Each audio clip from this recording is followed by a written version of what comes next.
Shalom sahabat terbaik channel ini, senang sekali kembali kita boleh melanjutkan pembahasan kita dari pelajaran Sahabat Triwulan yang ketiga di tahun 2020.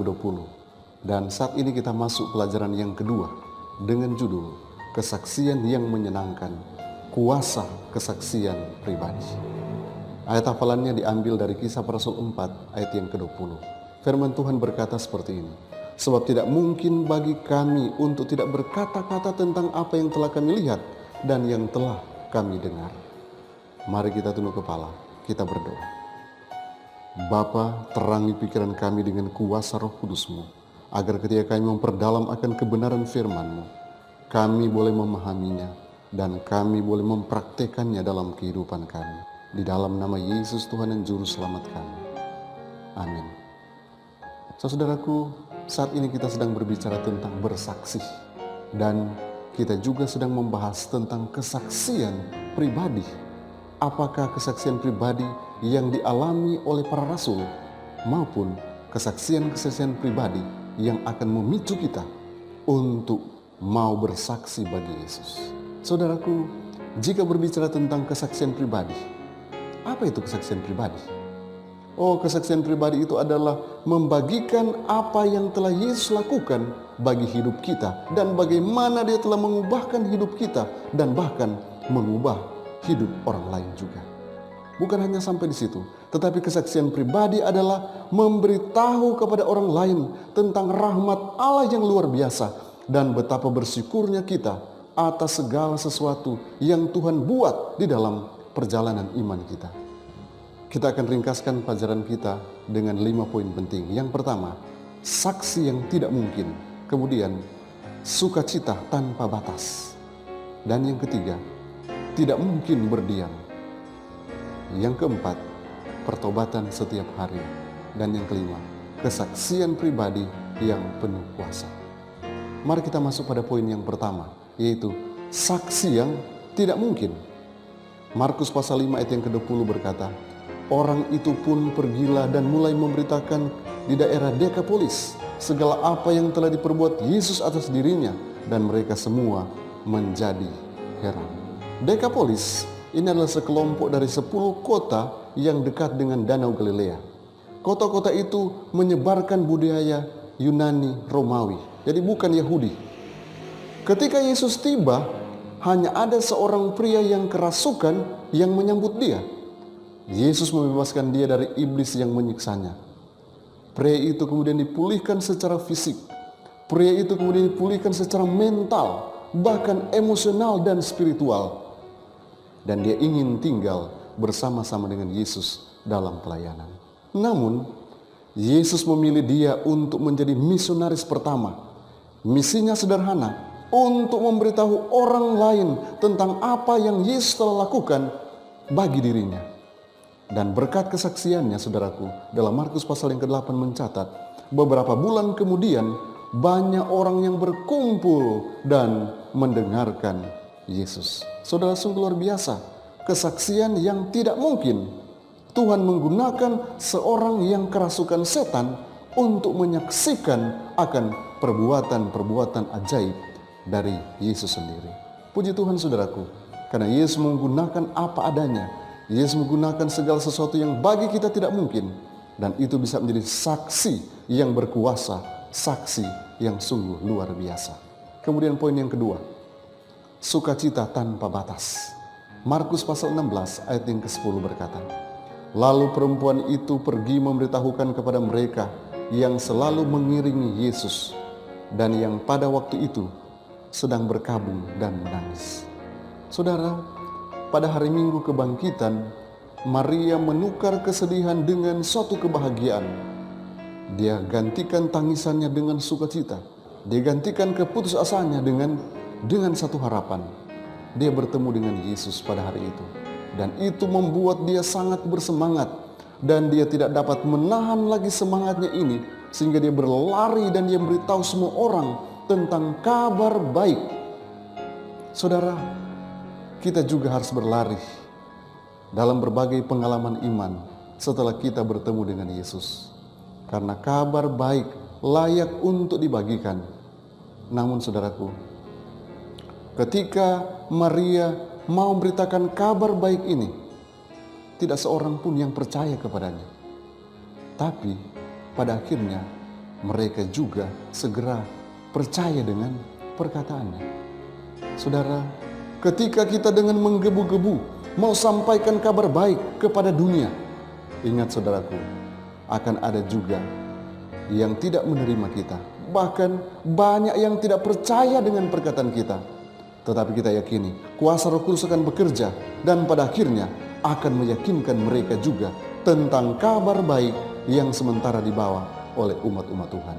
Umat-umat Tuhan membawa misi, namun dalam membawa misi ternyata ada saja halangan-halangan, ada saja yang tidak mau menerima dengan hati, bahkan menolak akan kabar baik yang kita beritakan. Tapi puji Tuhan, jangan kita khawatir. Roh Kudusnya akan bekerja dan Roh Kudusnya akan meyakinkan. Kemudian poin selanjutnya kita akan bahas tentang tidak mungkin berdiam. Kisah 4 ayat yang ke-20 berkata, sebab tidak mungkin bagi kami untuk berkata-kata tentang apa yang telah kami lihat dan yang telah kami dengar. Saudara, ada sebuah transformasi dalam diri para rasul yang sangat-sangat mengesankan tatkala mereka yakin bahwa Yesus adalah penyelamat mereka. Bahkan musuh-musuh mereka tidak dapat melihat mereka bersama-sama dengan Yesus pada saat itu.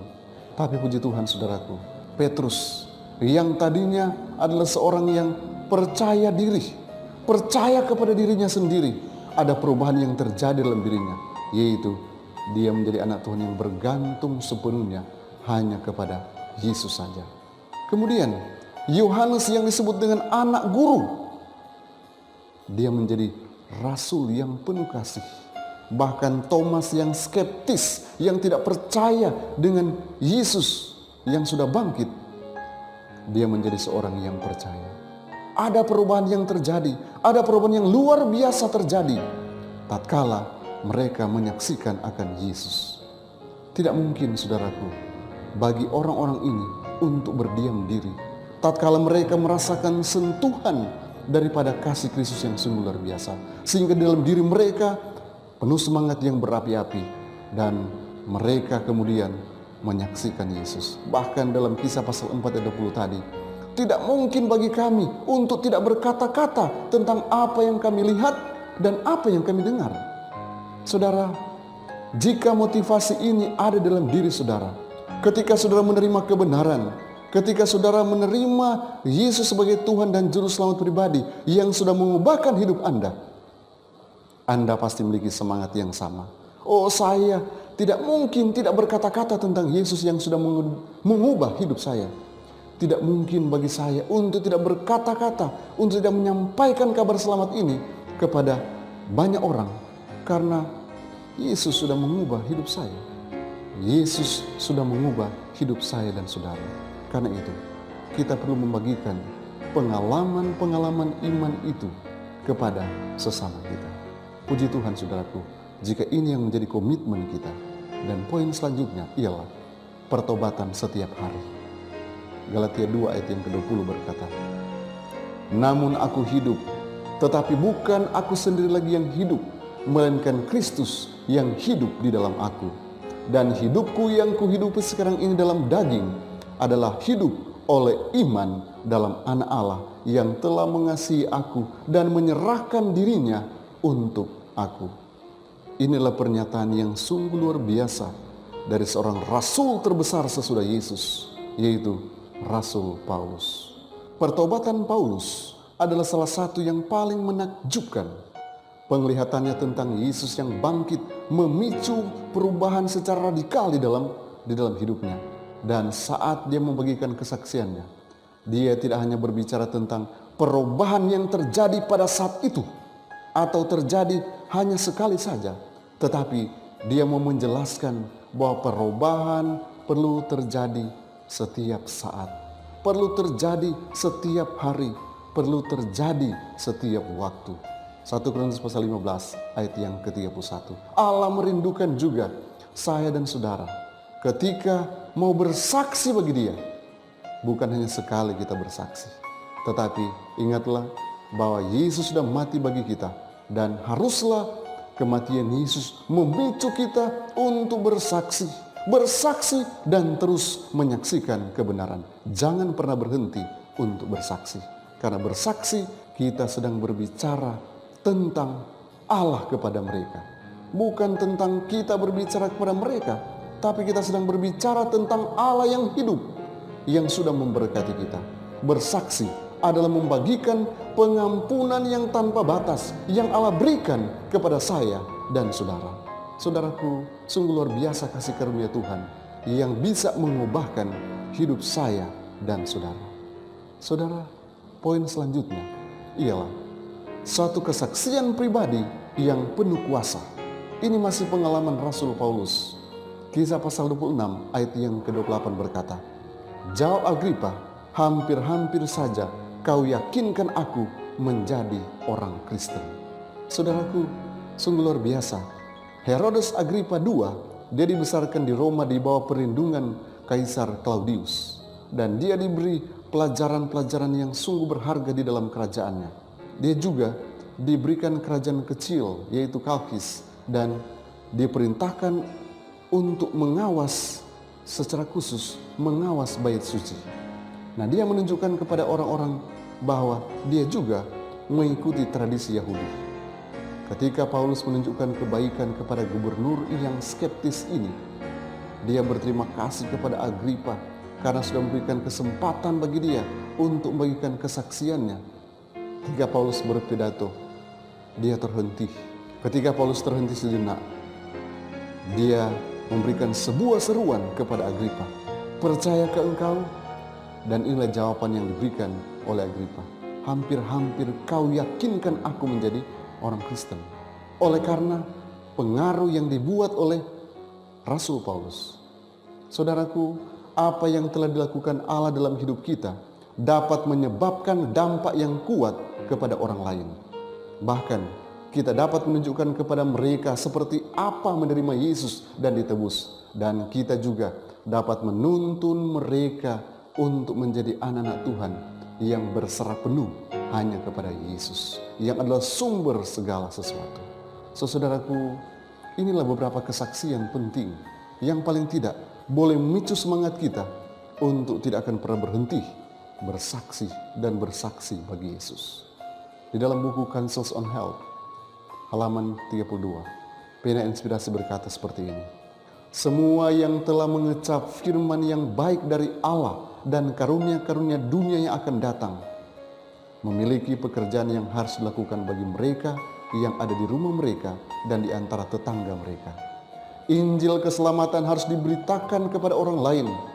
Setiap orang yang telah merasakan kuasa pertobatan Allah dapat merasakan sebagai seorang misionaris. Ada teman-teman yang kepadanya dia dapat berbicara tentang kasih Allah. Dia dapat memberitahukan di gereja tentang siapa Allah bagi dia, bahkan juru selamat pribadi dan kesaksian yang diberikan dalam kesederhanaan mungkin lebih baik daripada pidato yang sangat mengesankan." Saudara, sungguh luar biasa pelajaran kita saat ini. Kita diajak, kita ditantang untuk bersaksi, bahkan menyaksikan kehidupan pribadi kita. Bagaimana pengalaman kita dengan Yesus, bagaimana kasih Yesus yang dinyatakan bagi kita, perlu kita saksikan kepada orang lain. Saudara mau jadi saksi bagi Yesus?